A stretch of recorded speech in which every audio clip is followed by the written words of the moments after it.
Hi everyone, welcome back to Crazy Gamer.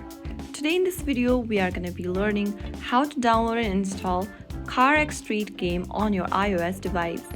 Whether you are using iPhone or iPad, the process is quite easy. First of all, make sure that your device is connected to a stable internet and then open your App Store.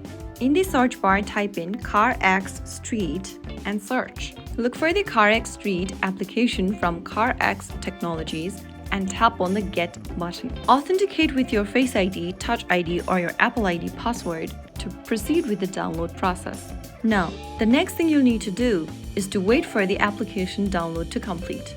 It'll take several minutes depending upon your internet speed, so also make sure that you have a stable internet in order to get the application downloaded faster. Also make sure that your iOS version is up to date and make sure you have enough storage space on your device.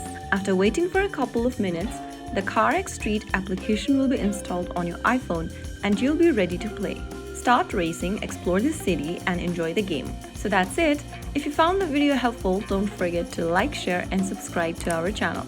I will be back again in the next video. Stay tuned till then.